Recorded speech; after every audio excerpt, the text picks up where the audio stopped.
Beautiful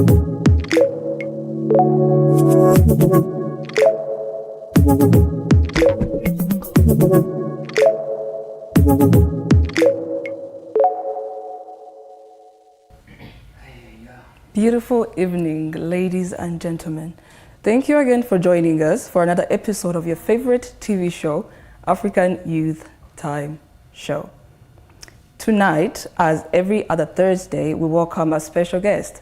But the specificality of tonight is that the guest of tonight has been here before.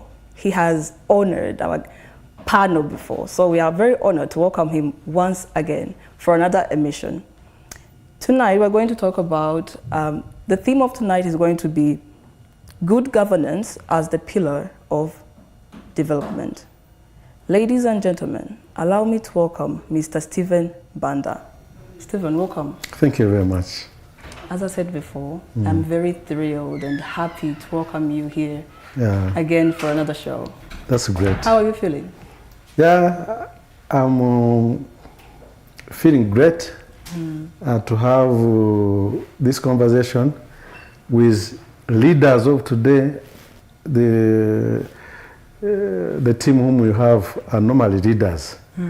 They are current leaders because they are either guild presidents or vice guild presidents. So they are important people.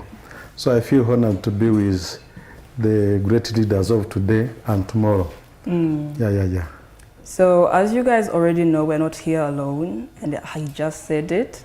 Allow me to welcome the audience of tonight. Please clap for yourselves. It's an honor to have you guys here tonight, and I hope that you guys are going to be inspired, you know, because you guys are leaders. You need to inspire your followers, the people that you lead, okay? So I hope that you guys are going to follow and learn something tonight, so that you can take home to your people, okay? Without further ado, let me first say something to the people who want to work with us, corporations and investors. If you want to sponsor our show, you are very much welcome, because this is a very good cause, and our cause is to help and inspire the young youth. So let's begin. I'm going to start my acts of a discussion on the main things that define good governance. So, Mr. Stephen Banda, according to you, what is good governance, and how is it essential for our national development?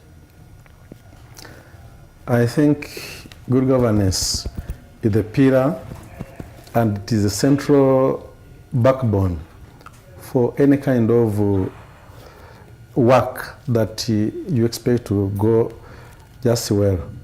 Good governance, I may term it as it is not a system, because it is like it's not like a democracy where I say it is government of the people, for the people. But good governance is putting the strategies you have and making them achievable. That I'm just trying to use very simple words. Good governance involves leadership that delivers, leadership that serves the people, leadership that is not only by the owner of who leads. We normally have many leaders who like to sit in good chairs, who like to be respected, who have the big allowances, but good leadership goes with the service that is required to deliver either economically, politically, infrastructure-wise, and socially. Because good leadership goes with solving the problems of the people. And here is a problem maybe for many people, for many leaders. In terms of explanation, you might have some leaders maybe who are called so and so, because they sit in certain positions, because they lead big countries, big institutions. But when it comes to good leadership, it is what you give to those people that they require to achieve. So in simple words, it is delivering.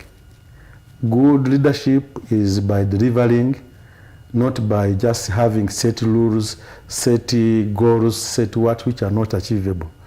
So this is now it becomes a challenge, and normally it goes with when services are not delivered to the maximum. This is where I normally find even problems in countries, in institutions, chaos, grievances, because citizens need something which you are not giving them.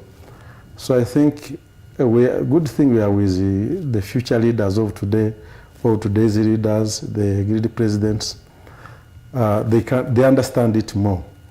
So we have seen so many leaders. There are different types of leadership. They are dictatorial, they are monarchy, they are democratic. But who is a good leader is the one who delivers in a timeline stipulation what the people want to get. That's simple. So to you, a good leader is someone who gives the people what they want. What they want. Because isn't that tricky though? Maybe some people might want what is not right sometimes. But what they desire, what they are expected to have. What they're expected to have. Yeah. Because at times you think for them. When you're a good leader, some citizens might want something, might see what is not maybe desirable. So, but a good leader foresees, is a visionary. Yes, indeed. A visionary to see what is needed in tomorrow, 20 years, what. I can give you an example. I remember in after the genocide against Tutsi, in 2000, in the years 2000, I think many of us, for us maybe these ones are still young, but we are thinking, everybody was thinking how Rwanda could be. We had some, I'm not going to go to the politics maybe of what happened, but maybe I would say there are good leaders who had visionaries which we could not think of, because everybody maybe you could not know how tomorrow will be. There happened some meetings at Urugwiro digesting on what could Rwanda look like in 20 years. And they drew Vision 2020. When we were seeing how the good leaders are thinking, I'm talking about maybe some people might be naive to know what they want. But the good leaders can foresee what their citizens would wish to have, maybe would need to have. Thank you very much. They drew Vision 2020, and it was almost like a nightmare. But when it was delivered, this is why you are seeing Rwanda, how it looks like today. But some leaders, maybe you can even think whether they have some visions about their people. I was following recently what there was a summit, I don't know, I may not call it a summit in French, some 2 weeks ago. There was launching of this nuclear power, things like that one. His Excellency Paul Kagame was there.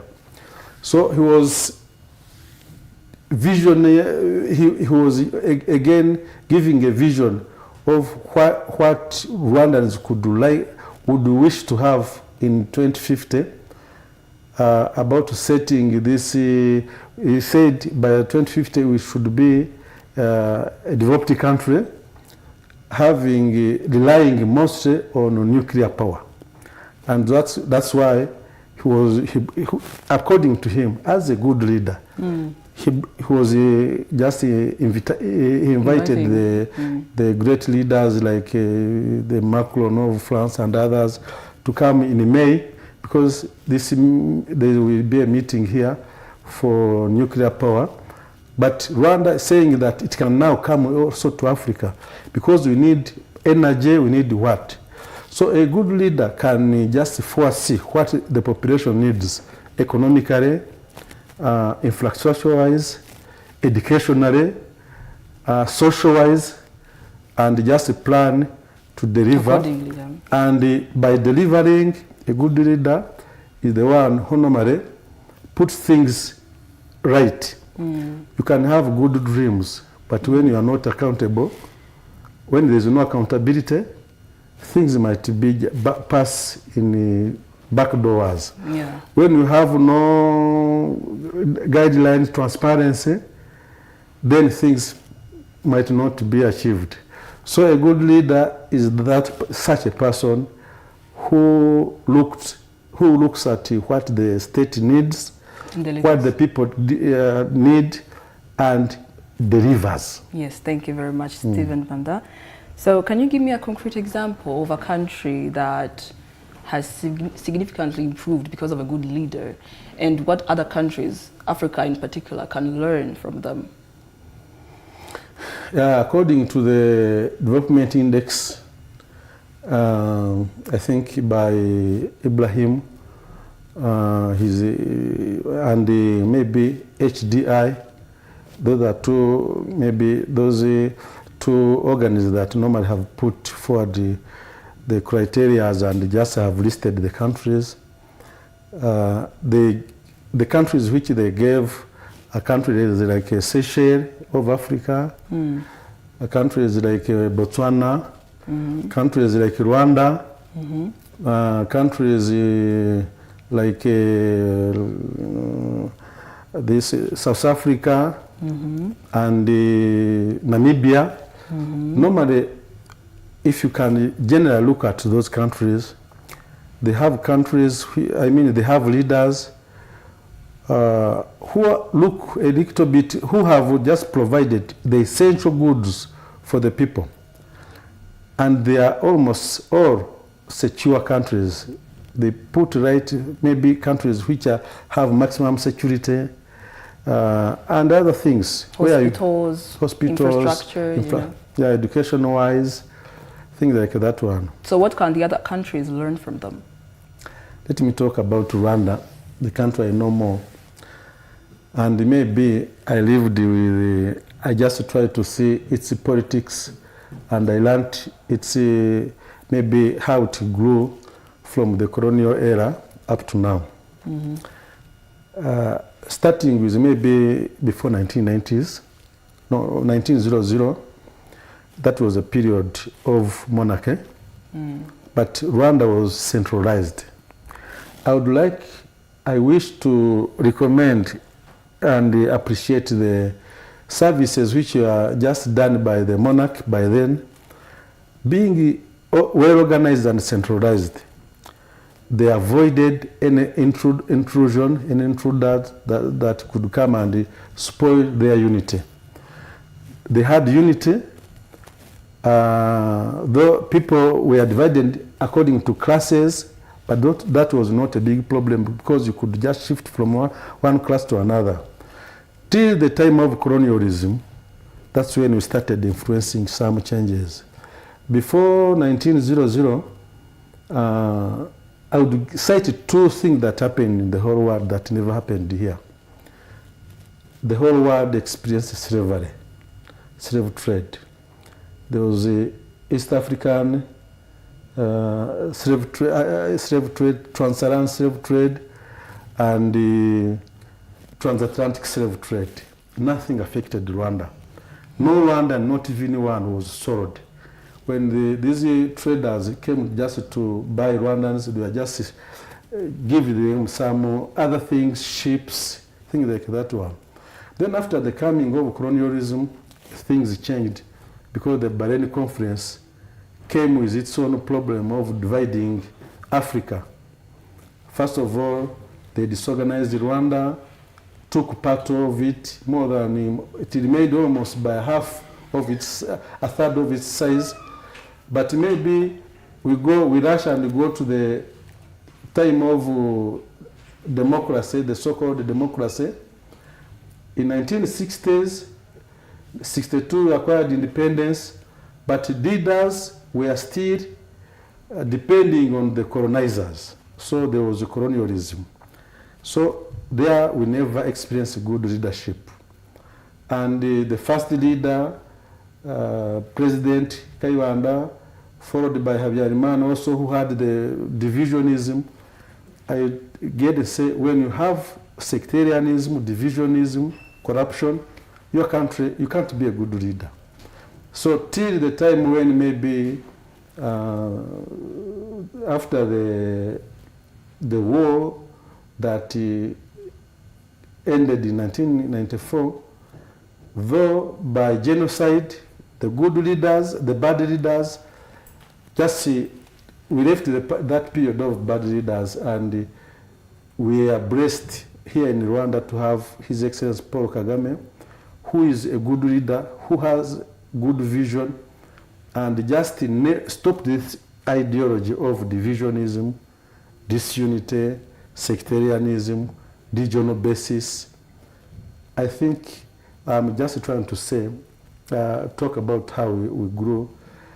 I experienced this one by myself, and I can give you an example how he could just make some of us selflessly serving. You serve with the interests of the people. You ignore what you would wish to do, because he had a good line of making things work. If you are to work with him, you have to follow this. If not, you go aside. I give an example. I happen to be one of the leaders, the local leaders at the district level, because I was a burgomaster in a place, I talk about this one, in a place where my parents perished from. I could think of revenge, take an example. But according to His Excellency Paul Kagame, there was no, if you had to work with him, you could not do any kind of revenge.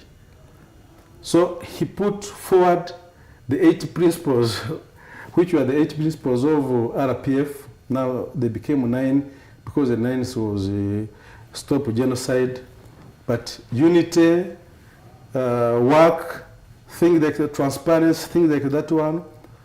So I can imagine how it could be, Rwanda could be, if we didn't have good leaders. So I would cite Rwanda having a very good and a desirable leader that any African country can wish to have. I always just see the comment.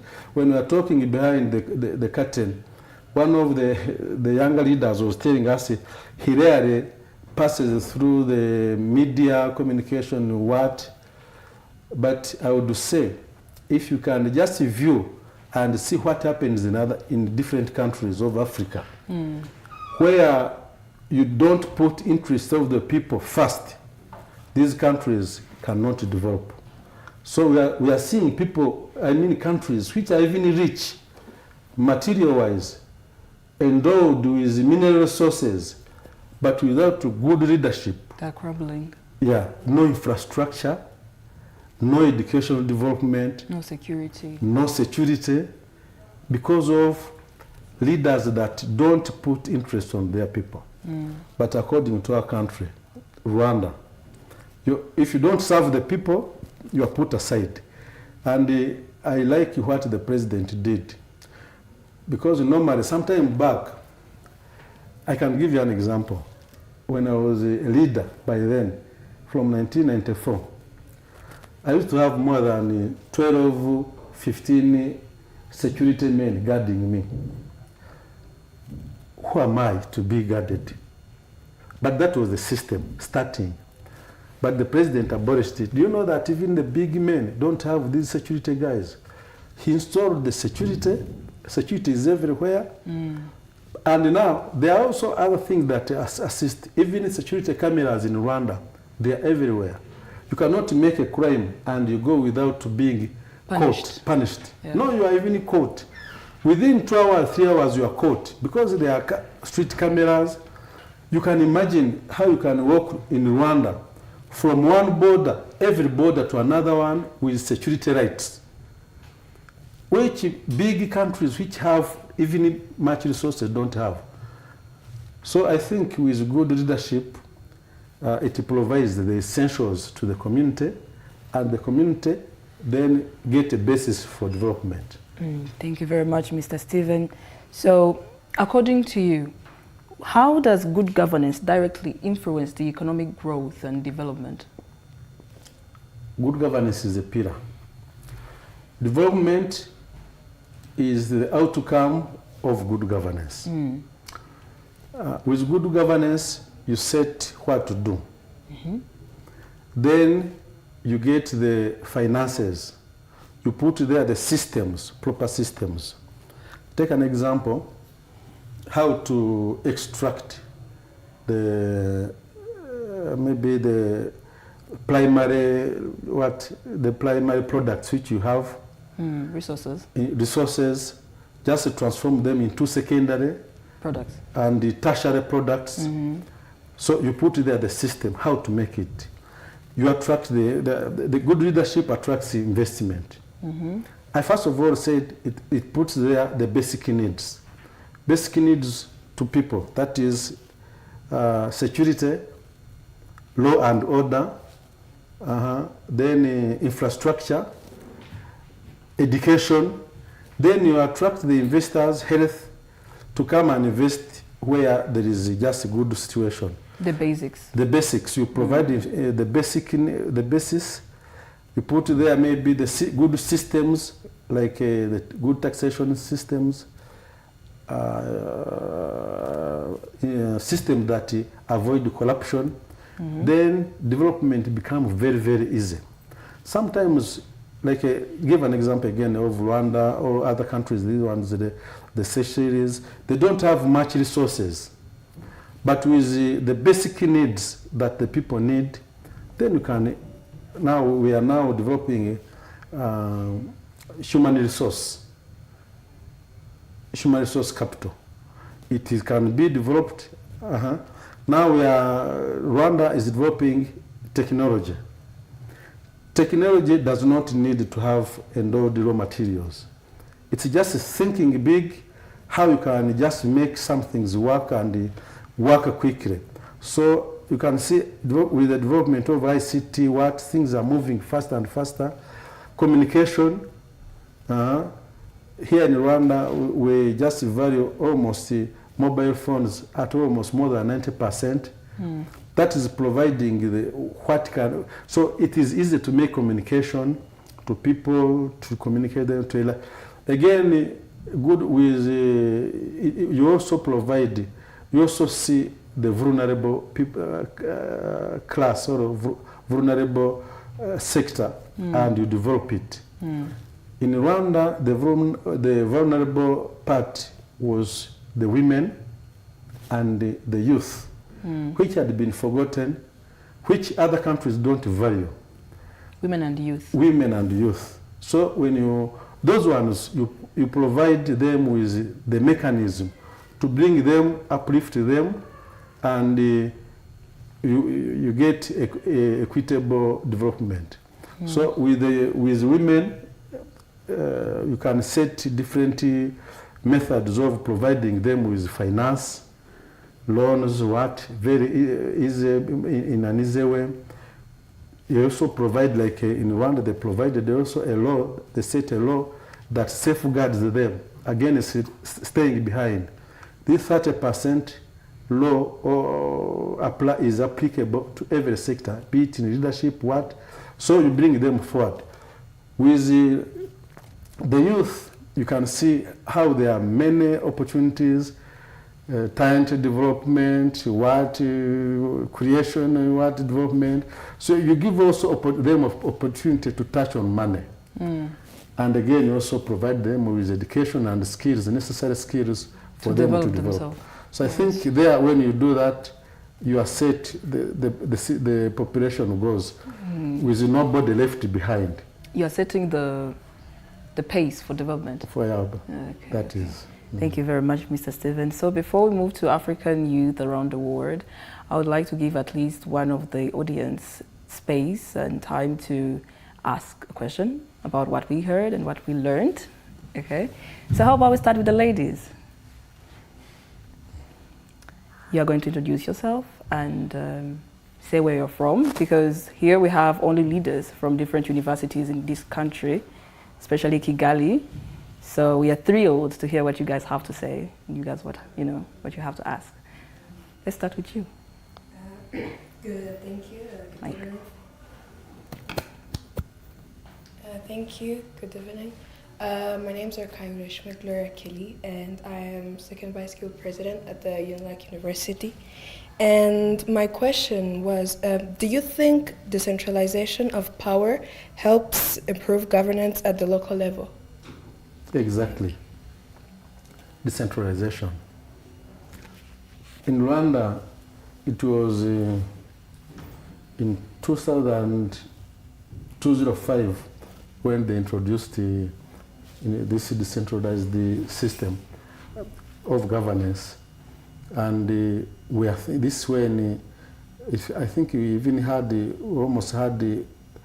by that time you had 145 communes, and they are just divided into 30 districts, and they just studied this, how to make decentralization one of the basis and pillar for development.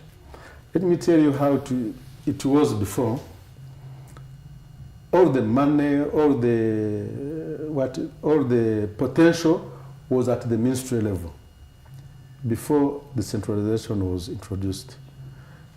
And whatever you could seek, you could just come to the ministry to get what you want. Now, after decentralization, everything, all the powers, everything was just decentralized at the district level. Now it was just brought down to the sector level. And according to the meeting which the president also had with all the leaders last time, they are also try to enforce the potential at the cell level. Decentralization is where you just, be it the power, be it the finance, the means, and every essential and every service is just put down to the local people. Let me give you, in 2007, we issued this national ID. And it was only issued at the communal level. I remember we could just sign these IDs, and again, you just almost get problems with your hands of signing, because everything was done at the higher level. But if you can see today, you could just, whatever you could need, you could just go to the minister, go and see the minister. So decentralization is a solution, because you decentralized everything. The power, the resources, even staff, they come down where you can easily meet them. So this is why it becomes very easy. Now it is very easy at the sector, cell level. You meet people, you discuss the problems you have, you solve solutions at the cell level. And even at Mudugudu, at the village level, you can see they are given potential. I think decentralization is one of the mechanisms that Rwanda is applied and making it develop faster and faster. Thank you very much. I hope you're satisfied, right? Yes. So before we proceed with the audience, I would like to first continue with African youth around the world. We are going to see a video of Madam Angela Waters Bamford. She is an American minister of minister, an educator, and community advocate. She has something to say about the theme of tonight, about good governance. Okay. So if the video is ready, we can diffuse it, please. Good day, and today, as we talk about good governance is not about power, it is about responsibility to the people. It is leadership that listens and leadership that serves the community. Because governance is not theory, it is everyday life. There's an African proverb that says, a leader is a leader because of the people. And scripture reminds us in Proverbs 29:2, when the righteous are in authority, the people rejoice. So we must return to leadership that serves, not controls. Because true development is built from within. When leadership honors the people rise. When the people rise, the nation stands. Thank you so much. Thank you very much, Madam Angela Waters. So I'm going to continue with the audience once again. Can you please proceed? Ask your question, say where you're from, what's your role as a leader, obviously, and then ask your question. Okay, hi, thank you so much. My name is Kawasin Chantal. I'm a student leader at the Independent University of Kigali. So my question was, what mechanisms should be put in place to ensure that public resources are used efficiently and transparently? Public resources. Mechanism is to put away accountability and transparency. Accountability. Everybody should be accountable on what you give him to manage, and he needs to do it transparently. And then the government has to put there the rule of law, where whoever does not deliver is put in front of the law to be judged. I think you have here some lawyers, and you must be doing law. Even Rodrigue does law, even Muhumuza does law. So the law needs to to analyze whether what you are doing is right.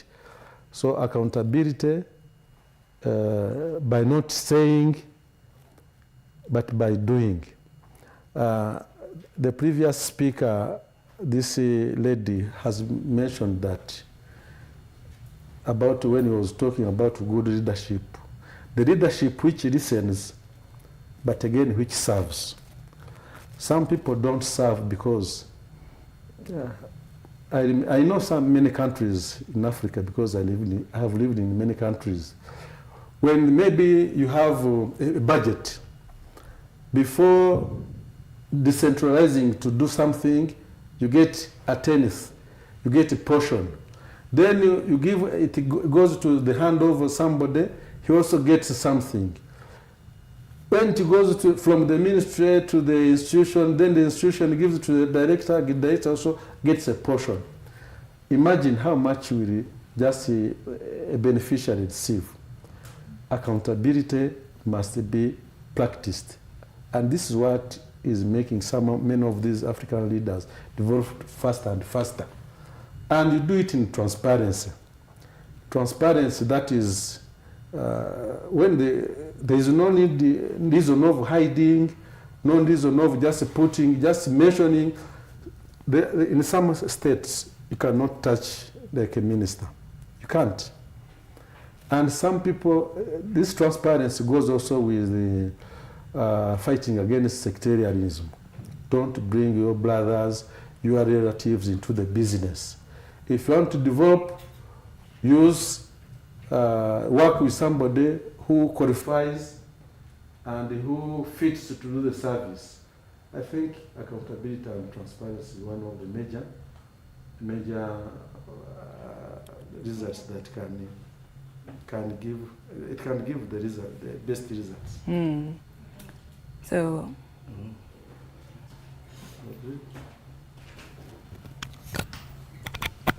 So thank you. I have a question which people comes like normally. Introduce yourself first, please. My name is Rodrigue Ahozayezu. I'm a guild president at University of Lay Adventist of Kigali.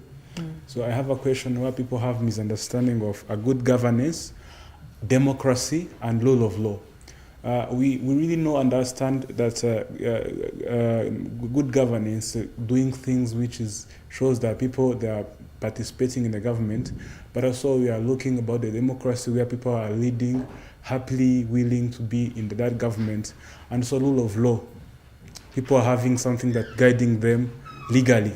So what's the relationship, Mr. Mbanda, about leadership, democracy, and rule of law? Can any one of the aspect there live without maybe rule of law can be removed and you have a good governance with democracy, or democracy can be removed and you can have good governance with the rule of law? So if everything is being together, what's the relationship among that? Thank you. I think they are all related. Mm-hmm. They are like twins and identical twins.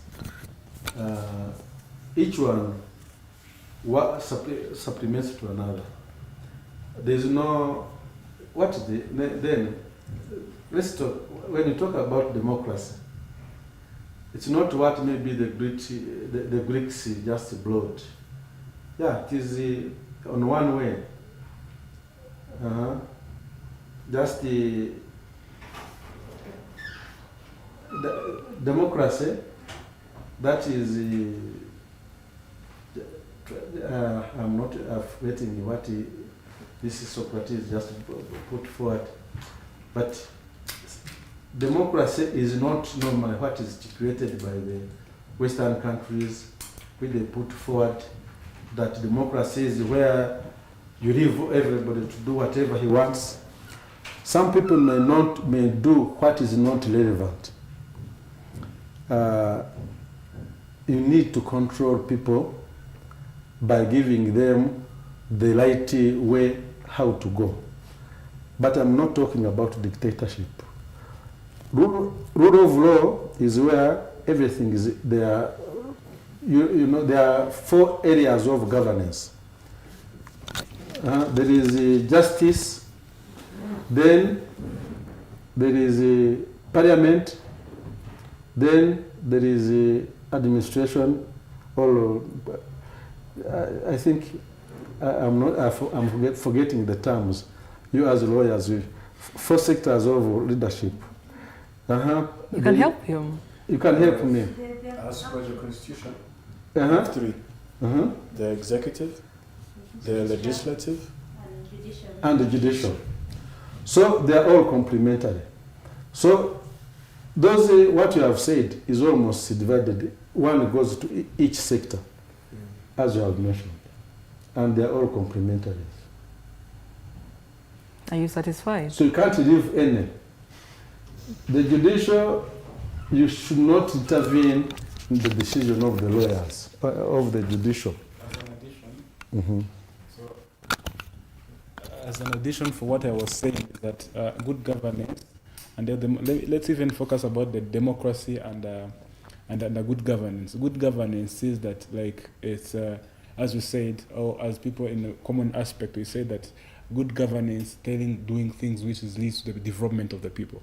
That's a good governance. Like you have that hospital, you have the general infrastructures and everything that leads to the development of people. But democracy is doing things which is a will of a people. So which one is a physical or tangible, another thing is the theoretical. So the thing is that as you say, it's a complementary, it supports each other, but we can even say that we have a state or a certain country, let me not even mention a country, not even go in a country, but you have a country X, have a good governance, they develop very well, have infrastructure, have everything that says that this country is very good. But when you look about the democracy, it's in another thing. Or we might even have any country has a definition of the democracy. When it comes to Rwanda, it's a will of people. When it goes to the Western powers, it's about the continuous changing of the government. So that's how it becomes somehow a controversial or a contradiction of that. But normally, as you said, it's a complementarity.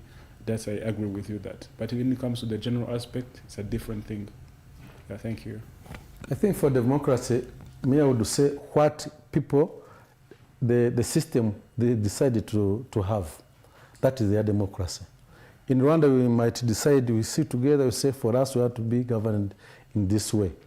Maybe it is contrary to what the Congolese do, what the Europeans do. So it can vary according to the will of the people. Democracy is where the will of the people is respected. And maybe many states forget this rule of law, judicial. That's where the problem comes. And when don't just implement this judicial, then transparency cannot happen, accountability cannot. So I think this judicial part, I still like here in Rwanda, there's nobody above the law. Be it you're a general, be it what, you are answerable to whatever you do. But I know some countries where a general cannot be touched. Even the president fears a general. Even the minister, even the son of the minister. Just across there, some time back, in our neighbors here, there was one of the sons of the big boss who was collecting money at the revenue. Son of the big boss at the border. Another one there. So that is, rule of law must be exercised to make things done accountably. Thank you. Please pass the mic. Yeah, I have. Firstly, thank you so much for the wonderful conversation. I have indeed learned. And Karangwa Simon Medris Marie is my name, Guild President of University of Kigali, two-time Guild President of University of Kigali. And I have it's based around public interest, participation from my point of view. If I may reiterate what Rodrigo was saying, I believe contrary. I do believe, as the late Abraham Lincoln, I believe, is the one who put it, democracy of the people, for the people, by the people. So I agree with what you're saying, that democracy is different depending to what of and for and by entail. Meaning in Rwanda, what democracy looks like is different from what is democracy outside. And now to my question, if I may, as you reiterated earlier, I think it's Kofi Annan, who brought into the concept that for development to ever occur in African countries, for poverty to cease, good development is needed. Now, so as I started public interest participation, the youth comprise of the largest majority of most African countries. We have a very young continent, as they like to say. Mm-hmm. So do you believe that the young are actively participating in the good governance we're putting up as a continent? Mm. If yes, then is there any way to improve this? Mm-hmm. Because in some countries, youth come in as overseers, as consultants, as sometimes to question, yet in Rwanda particularly, I study law, so we have ways where the rule of law, as you were mentioning, puts forth women by putting it in the law that 30% must be, from any decision-making body, must be women. Do you believe that youth as well deserve to have such kind of voice? I know and I agree that in the parliament, I believe it's 2 seats that they are reserved for the youth, but according to the proportions that we have of the youth in Rwanda, for example, and of course, as you're very averse in political matters of Africa, you can even give a point of view pertaining Africa. So if yes, is there any way to involve the youth more outside consultation?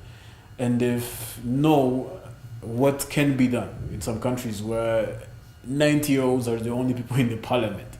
So what do you believe on what I said? Or what's your take, sir? Good question. Yeah, it's a very good question. But I go back to what His Excellency said last time when he was referring to the Gen Z. He says if you don't cater for the Gen Z will go on the street and tell you. It has happened to different countries. I'm not here maybe to challenge any country, but you have seen the Gen Zs on the streets demanding of their rights. They have been forgotten in one way or another. And where they stand up, they even just rise to a change. You have seen it started in Tunisia when sometime back they made a revolution. It has happened to different countries. It is high time the governments consider the Gen Z, the youth. Because they make 60% of our African population. Now, if you don't give them access to maybe finance, the 60%, so you can see how do you expect development? We talked about the vulnerable people. The youth maybe are also can be considered also as vulnerable.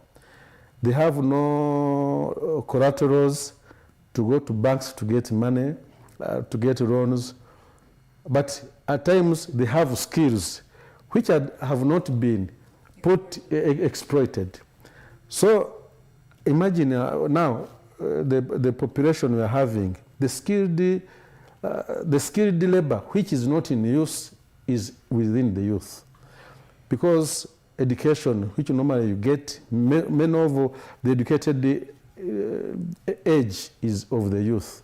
So they should be given opportunities and chances to get finance at an easiest way, such that they also become pragmatic. So I'm with you that the government must consider. You talked about how maybe in Rwanda the ladies, women are given 30%. His question was saying, should also youth be given a certain percentage? I think to some extent, we used to have mayors, the mayor for women, mayor for youth, and a mayor for... So we used to have 3 mayors, and one could come from either of the sides, youth, women, and another big mayor. I think Rwanda had started. I don't know whether we can put there a fraction, but there should be a certain percentage where the consideration must, maybe it passes through this Ministry of Youth and even education. They should be given, the state must need to study how to consider you are all youth. I can see even this leader, but you are coming up. If you can see, maybe she's leading this program at this Isangosta. She's a youth. You are coming here just trying to talk, develop ideas. You as youth, what if you are given opportunity?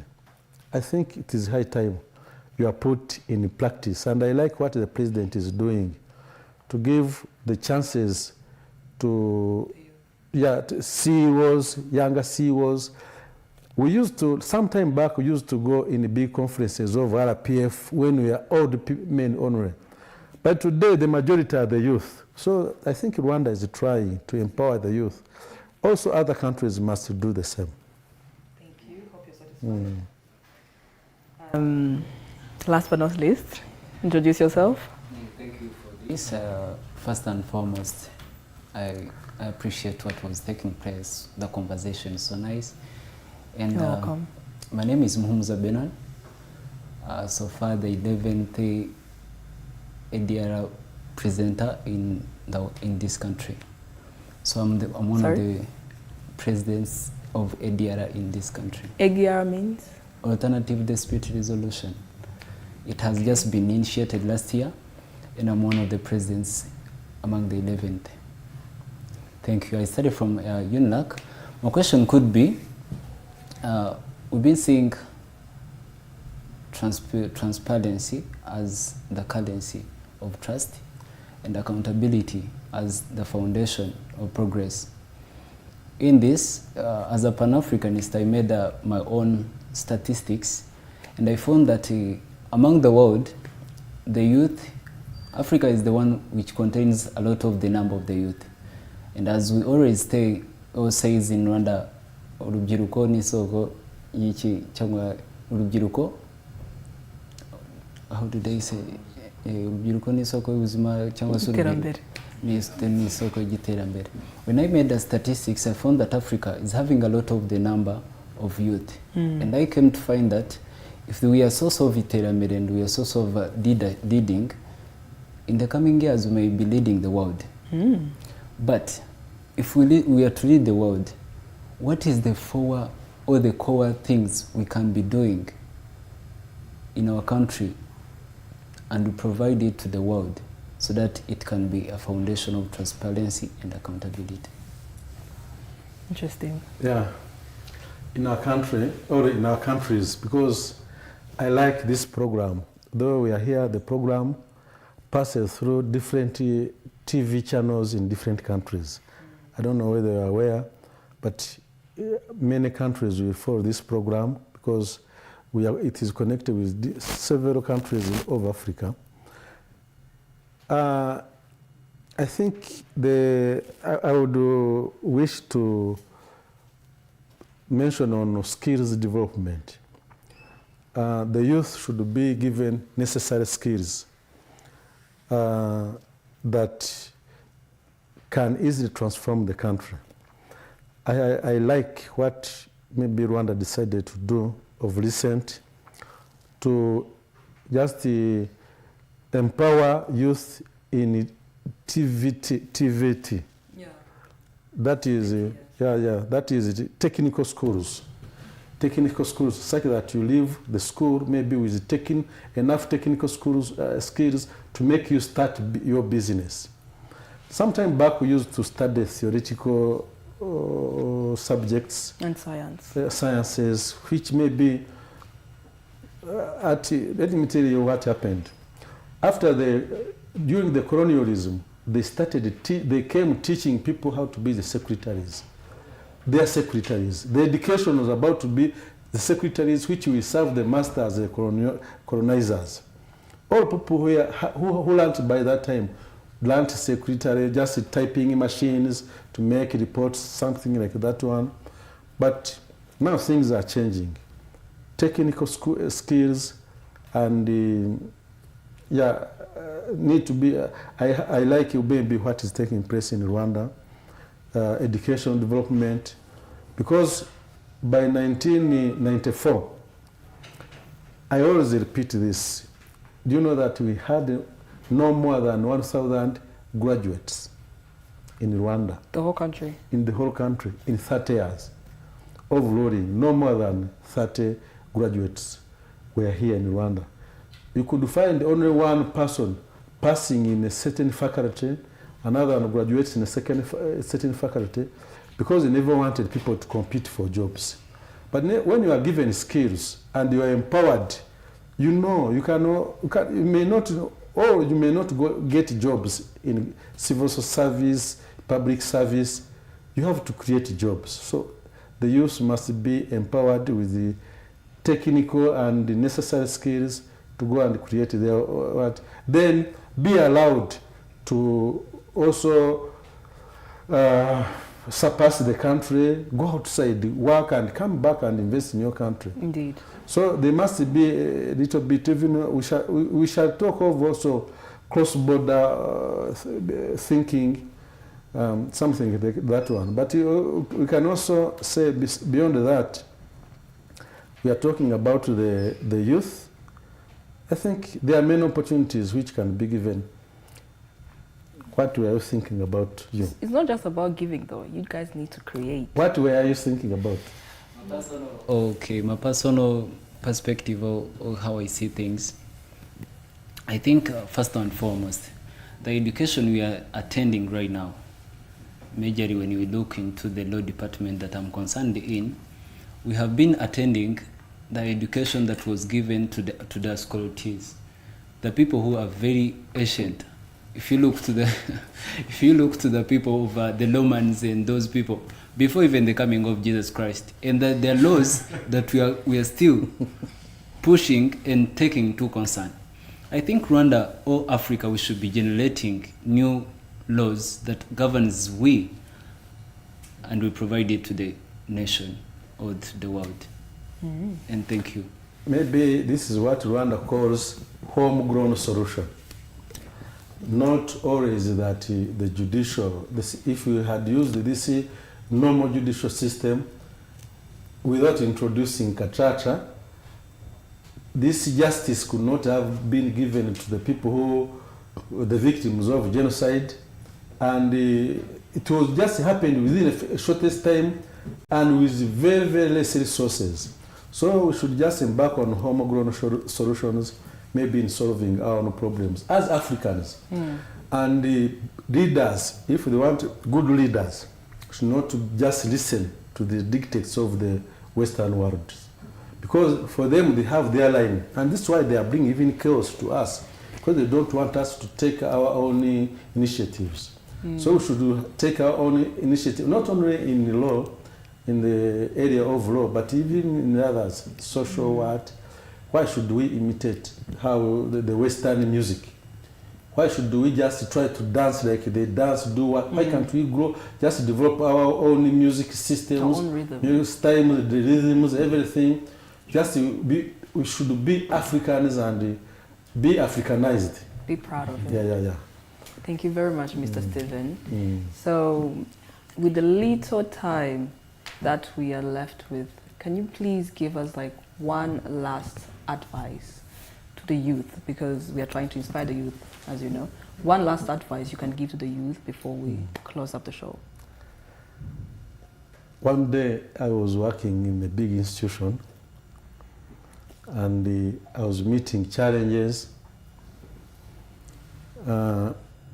When they asked me to explain more about the challenges we are meeting, I mentioned that I remember the answer I gave. Sometimes the world does not. We want to behave, to live like the world lives. This is not normal. You should be you, and you should do what the country wants you to be. I'm talking of patriotism. When I was answering one of the questions, which very many people maybe they roused and said, why this? I said, me, I'm patriotic. And in patriotism, you do what is right, irrespective of others want to do.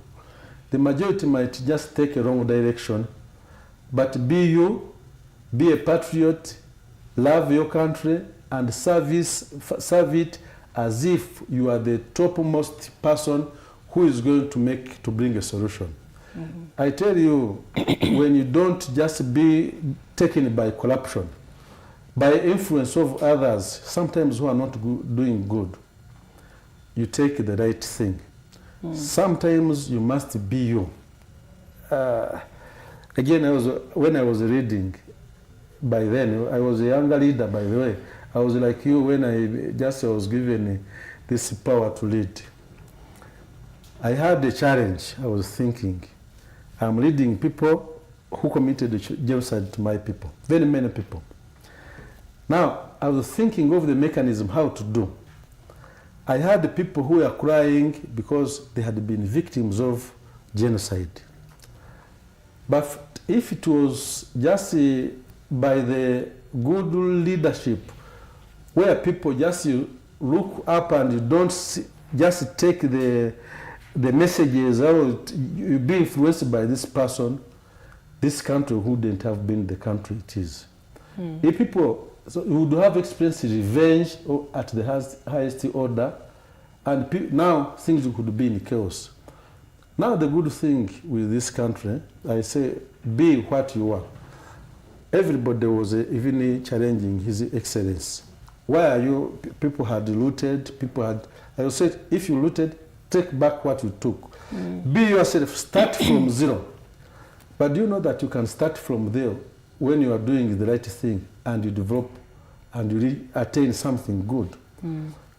So don't be taken. You youth, we have the youth maybe who have their parents maybe who were victims of genocide or who committed genocide. Don't be taken by the whispers of your parents that you go on the wrong side when you see the right path. Where there is a right, be a patriotic, don't follow the influence of the old. I'm advising the youth, take your initiative, be patriotic, love your country, just hate negation, hate the influence that just give to contrary. Just be the right person and walk in the right way of the government, be a good leader. And leadership starts by myself. It doesn't start with a group, it starts by myself, starts with my family, then it goes to where I am leading. So I just welcome these younger leaders who will be leading the country tomorrow. Don't be influenced by the majority, by the corrupt people. Be just. Even God will bring justice. If you are not just, we shall be accountable even by one man. His Excellency said, one day I will go, when I go up, maybe they will ask me, I will say, what I did, I served my people. So we should also know that we are also accountable to the big boss in heaven and the big boss in the country. So let us be just, good leaders, serve the people. Development will come. Yes, indeed. And development is normally a result of good service. Yes. Yeah. Thank you very much, Mr. Stephen Mbanda. Okay. Thank you for joining us tonight. I hope that each and every one of you who was with us tonight was inspired. I hope that you took something from home. You know, I hope that you learned something in general. Thank you, Stephen. Oh, thank you, I hope too. that you're going to come back again. Yeah. Thank you, leaders of different universities in Kigali. I hope that you're going to send the message to the people that you lead. I hope that you're going to teach them about what you learned. Yeah, that's basically just it. I was Sangwa, the presentation. See you again next Thursday.